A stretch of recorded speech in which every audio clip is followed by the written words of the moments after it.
Bonjour à tous, nous sommes en direct de Sinnamary pour les états généraux du désenclavement. Nous sommes avec le collectif Apache qui donc a organisé ces états généraux.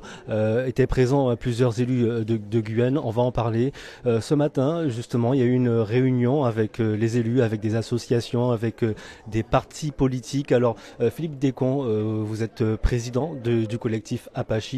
On le rappelle que ce collectif a été créé il y a quelques mois, quelques années pour notamment le désenclavement des populations du Haut-Maroni. On se souvient l'année dernière, en 2022, il y avait déjà eu ces états généraux, les assises plutôt du désenclavement. C'était à Maripasoula.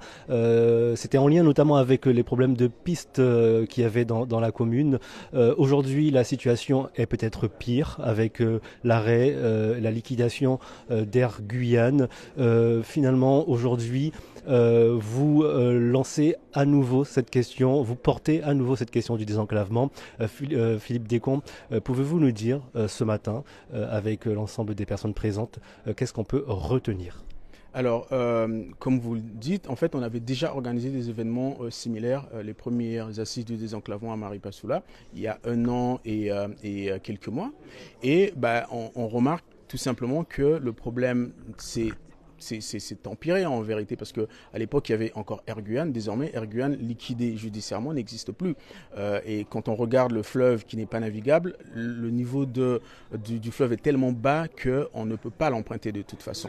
Il n'y a pas de route, donc triple peine dans toute cette affaire. Et ça veut dire que les Guyanais, les 35 000, 40 000 Guyanais, les habitants de ce territoire, se trouvent totalement bloqués sur leur territoire et isolés du monde. Donc évidemment il a fallu encore que le collectif puisse se lever et mettre autour de la table les élus guyanais, parce qu'après tout c'est eux qui prendront la décision finale, mais au moins la société civile participe aussi à cet élan de désenclavement. C'est un collectif de faire ça? Alors moi j'ai envie de dire oui, c'est à tout le monde de faire ça, c'est à tous les citoyens, aux habitants guyanais de se mettre évidemment en mouvement, mais évidemment, au-delà de ça, ce sont les élus qui décideront. Donc, quand les élus et la société civile travaillent de concert, je pense qu'on ne peut que avancer. Donc, alors ce matin, je pense que vous l'avez vu vous-même, il y a des avancées, des vraies avancées en tout cas, depuis le début. Évidemment, on aurait dû être à Saül, mais bon, Enclavement a voulu que nous soyons ici à Sinnamary.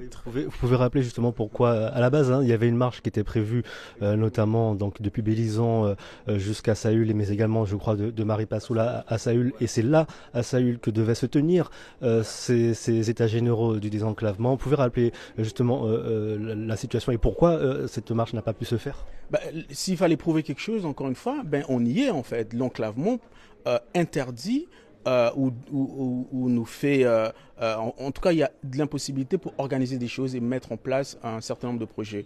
Donc, comme on ne pouvait plus aller à Saül, on s'est dit il est hors de question d'annuler ces états généraux. Donc, on les a organisés ici à Sinnamary. On en a parlé avec M. Jérémy qui était d'accord pour nous accueillir dans sa commune. Donc, on les a fait ici. Finalement, ce changement-là, c'est un exemple concret qui montre qu'il y a des difficultés, notamment en termes de mobilité. Totalement. Je passerai la parole tout à l'heure aux autres membres, mais tout ça pour dire que l'enclavement, ça tue. Et ça devient une formule maintenant, mais ça tue toute perspective d'avenir, ça tue tout projet, même d'avenir sur ce territoire. Donc, il faut pouvoir quand même organiser des choses. Donc, à Sinnamary, ça nous a permis de sortir d'ici avec des accords clairs, en tout cas des engagements de la part de la CTG qui s'est engagée, que c'est quand même pas rien, la société civile, la CCOG, etc. Donc, on a aujourd'hui un document cadre, un document, une feuille de route claire sur des engagements. Ce n'est pas une déclaration comme c'est à Maripasoula, ce sont des accords du 28 octobre 2023. Donc désormais, on sait vers où on va aller. Évidemment, il y a encore des choses évidemment à faire, il y a encore des choses à améliorer, etc. Mais c'est déjà beaucoup et c'est une nouvelle page qui s'ouvre pour la Guyane, en tout cas en matière de désenclavement. Une nouvelle page, vous l'avez dit, mais finalement, qu'est-ce qu'on retrouve dans ce document en termes d'engagement de la part des différents signataires? Alors, je pense que peut-être que le deuxième vice-président, il peut en parler. Alors, vous présentez votre prénom et votre nom de famille également. Voilà, du coup, Fabio Léon, vice-président du collectif Apache. Alors oui, là, donc je posais la question hein, à votre camarade, de quoi il s'agit dans ce document en termes d'engagement pour les différents signataires? Ben déjà, il s'agirait en tout cas de créer une commission ad hoc, donc une délibération de la CTG, du coup pour porter une commission ad hoc par rapport au sujet du désenclavement. On est aussi du coup sur une planification, donc on a des dates, on a des engagements de nos élus euh, sur vraiment une pensée, une démarche, plus qu'une réflexion, du coup une démarche qui est déjà engagée entre autres par la mairie de Saint-Laurent, en tout cas par la CCOG. Euh, et ensuite on a aussi du coup le président de l'AMG qui, à son niveau, fera aussi un travail de lobbying avec les autres élus de Guyane afin du coup de créer ce partenariat global, territorial, pour aller vers un désenclavement total de la Guyane. Initialement, ben, on parlait de la route du fleuve. Là, on est sur vraiment le désenclavement total de la Guyane. Le désenclavement, c'est vraiment le mot pour désigner ce qu'on veut, ce vers quoi on va aller. Et c'est vrai que c'est un mot qui a été d'abord prononcé par Madame Charles. Aujourd'hui, ben, on est toujours vers ça, quoi. Alors vous l'avez précisé, hein, le désenclavement passe par un désenclavement routier. Au départ, il y avait un débat, on peut le dire, hein, entre uniquement la route du fleuve, mais également ceux qui auraient imaginé plutôt un réseau routier interne hein, vers Saül également. Aujourd'hui, c'est tranché, vous l'avez dit, on est dans un désenclavement routier global, c'est bien ça? C'est bien ça. C'est vraiment après, c'est de concert avec les élus locaux, avec la société civile, du coup, qui est aussi signatrice du document. Euh, le collectif à lui seul ne peut pas décider pour la Guyane. Mais sur la base qu'il nous faut un désenclavement routier, on est tous d'accord aujourd'hui pour se dire c'est ce qu'il nous faut et c'est ce vers quoi on va aller.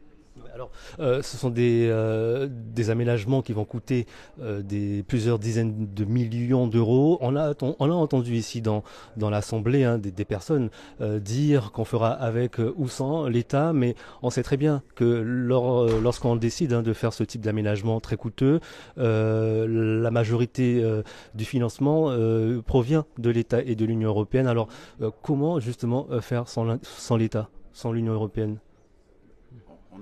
On n'a pas encore défini de faire sans l'État, mais on a décidé de le faire. C'est d'abord ça, c'est d'abord se dire entre nous qu'on est d'accord pour le faire. Ensuite, on a la CTG comme partenaire principal qui nous soutient et qui a aussi une délégation pour aller chercher des financements, en tout cas pour des projets aussi conséquents. Après, ce que ça coûte, j'ai envie de dire que la vie d'un être humain, la vie d'un Guyanais n'a pas de prix. Donc on n'a pas de limite à aller chercher les sous, on n'a pas de limite à se dire non, on fera pas, on fera, quoi qu'il advienne. Pour revenir sur cette commission ad hoc, donc vous avez parlé d'un calendrier notamment. Ce calendrier, il consiste à quoi? On aura des études préalables qui seront faites. Dites-nous.